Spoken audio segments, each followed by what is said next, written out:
첫 번째 경기 헤라클레스 대 위트레흐트 분석 시작해보겠습니다. 헤라클레스는 지난 라운드에서 알메러시티를 잡고 강등권과 격차를 벌렸다. 페에노르트와 알크마르 등 우승권 팀들에게 연패하며 전반기 마무리를 했는데 후반기 시작 이후 두 경기에서 승점 4점을 따냈다. 강팀 상대로도 공격에 기여를 올리는 운영으로 기복 있는 성적에 그쳤었는데 켈스마커와 번스 등 수비력이 좋은 볼란치들이 수비 보호를 우선으로 하며 반등했다. 위트레흐트는 3위 유지에 위기가 될 수 있었던 알크마르전에서 승점 1점을 따내며 4위권 팀들과 간격을 유지했다. 트벤테와 페에노르트가 원하는 결과를 얻어내지 못한 상황이기에 호벤과 아약스 등 선두권 팀들을 추격했다. 이번 시즌 에레디비지에서 트벤테의 샘스테인과 더불어 가장 눈에 띄는 활약을 하는 중앙 미드필더 툰스트라가 경기 내내 상대의 공세를 저지했고 판더 호른이 수비 라인을 책임졌다. 위트레흐트의 승리를 본다. 수비 중심으로 경기 운영을 바꾼 헤라클레스의 페이스가 좋은 건 사실이다. 그러나 위트는 상대보다 안정적인 중원 경기력을 자랑하기에 상대의 의도에 말리지 않을 수 있고 캐슬라인과 다비드 미니 측면을 공략할 수 있다. 야심차게 영입한 알러의 문전 침투도 있을 위트레흐트가 승리할 것이다. 두 번째 경기 볼프스부르크 대 홀슈타인 분석 시작해보겠습니다. 볼프스부르크는 리그 7위를 달리고 있다. 비록 지난 라운드에서 선두인 미넨에 패하긴 했지만 후반기 에이스 역할을 하는 아무라가 멀티골을 터뜨렸고 리그 1위를 경기 내내 괴롭혔다. 요나스 빈과 토마스 외에 확실한 해결사가 없는 상황이었는데 아무라가 역할을 해주며 이제 다음 시즌 챔스 진출을 위한 순위권 진출을 노리고 있다. 홀슈타인은 도르트문트전 승리의 기세를 이어가지 못하며 최하위로 추락했다. 최근 보움이 어느 정도 승점을 따냈는데 호펜하임전 패배로 인해 순위가 내려갔다. 하레스와 마치노의 투톱을 가동해 홈에서 경기 내내 공격에 기여를 올렸는데 상대 스트라이커인 흘로잭을 저지하지 못했다. 이 경기는 원정이지만 최하위기에 소극적인 운영보다는 크누센이 중원에서 공격적으로 임할 것이다. 볼프스부르크의 승리를 본다. 홀슈타인이 최근 홈 3경기에서 2승을 따내긴 했지만 원정에서는 시즌 내내 최악의 경기력으로 일관하고 있다. 이베직은 센터백으로 팀 수비의 중심을 잡아주지 못하고 있고 중원의 수비 보호도 불안하다. 아놀트와 다르더이가 중원에서 경기 주도권을 장악할 것이고 아무라와 요나스 빈이 확실한 마무리를 해줄 홈팀이 승리할 것이다. 세 번째 경기 토리노 대 칼리아리 칼초 분석 시작해보겠습니다. 토리노는 지난 라운드에서 난적 피오렌티나 상대로 원정 승점을 따냈다. 선제골의 기세를 지키진 못했지만 유벤투스와 피오렌티나를 상대로 패하지 않은 건 의미가 있다. 최근 채 아담스의 공격 파트너로 나서는 블라시치가 측면에서 위협적인 움직임을 가져가며 자파타의 공백을 확실하게 메웠고 타메즈가 중원에서 팀의 중심을 잘 잡아줬다. 칼리아리는 지난 라운드에서 레체에 승리하며 순위를 끌어올렸다. 몬차 원정 승리를 시작으로 3경기에서 승점 7점을 더하며 강등권과 격차를 확실하게 벌리며 잔류로 가는 상황이다. 최근 감독의 신뢰 속에 주전 윙어로 나서는 초르테아가 위력적인 돌파로 상대 수비를 무너뜨렸고 자파와 예리미나 등 베테랑 수비진이 안정적으로 경기를 운영 중이다. 접전을 본다.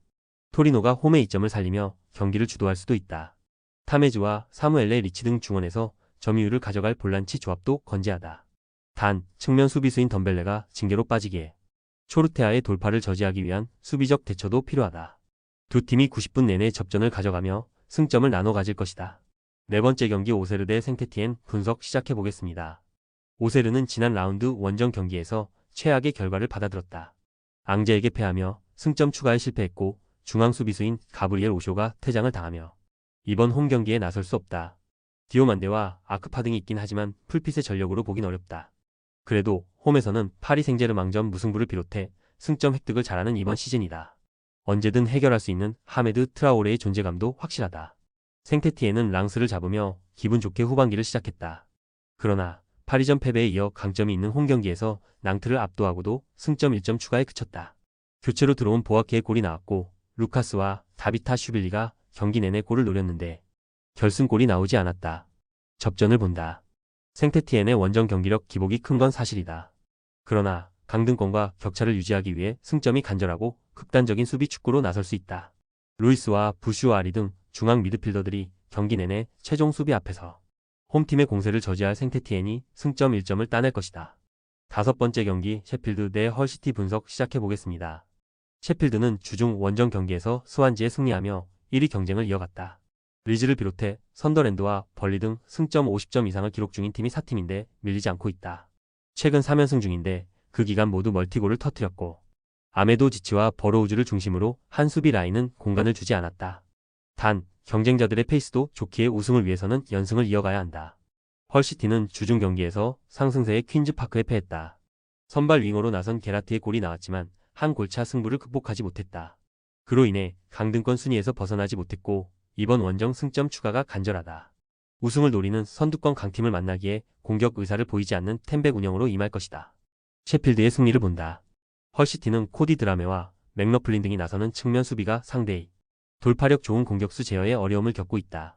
RJ트가 수비에 적극적으로 나서겠지만 브룩스와 브레레턴, 오아레 등이 공격을 주도할 셰필드가 충분히 경기에 균열을 일으킬 것이다.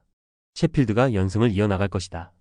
6번째 경기 라스팔마스 대 오사수나 분석 시작해 보겠습니다. 라스팔마스는 리그 선두를 달리던 바르샤를 잡는 등 11월 말부터 성적을 내며 강등권을 벗어났었다. 그러나 재개된 라리가에서 부진하며 순위가 떨어지고 있다. 지난 라운드 원정에서 레알에 패한 건 그렇다 쳐도 헤타페 상대로 홈에서 패한 게 컸다. 10개의 공격 포인트를 기록 중인 산드로, 라미레즈를 비롯해 6골의 파비우, 실바 등이 공격 상황에서 마무리를 잘했는데 최종 수비가 불안했다. 오사수나는 지난 라운드 경기에서 라이와 무승부를 기록했다. 연패 중이었기에 홈에서 승리를 위해 전력을 다했지만 결승골이 터지지 않았다. 라울 가르시아의 골이 나왔고 리그 10골을 기록 중인 스트라이커 부디미르가 공격적인 침투를 했기에 아쉬운 결과였다. 그래도 카테나와 아레소 등이 나선 수비진은 시즌 내내 안정감 있게 경기를 운영 중이다. 접전을 본다. 라스팔마스는 무뇨주와 모레이로, 산드로, 라미레스 등 최상위 팀과 비교해도 떨어지지 않는 측면 화력을 자랑한다. 그러나 후반기 들어 로드리게스의 중원 장악력이 떨어지며 측면 화력이 경기의 우위로 이어지지 않고 있다. 토로와 멍카율라 등이 중원의 라인을 내리며 안정적으로 경기를 운영할 오사수나가 원정에서 승점 1점을 가져갈 것이다. 조합은 아래 고정 댓글 링크로 편하게 말 걸어주시면 조건 없으며 스포츠를 좋아하시는 분들이라면 모두 환영합니다. 스포츠 당첨 어렵지만 그건 어떻게 하냐의 차이입니다. 두 눈으로 어떤 차이인지 직접 확인하시고 우리 모두 같이 승리합시다.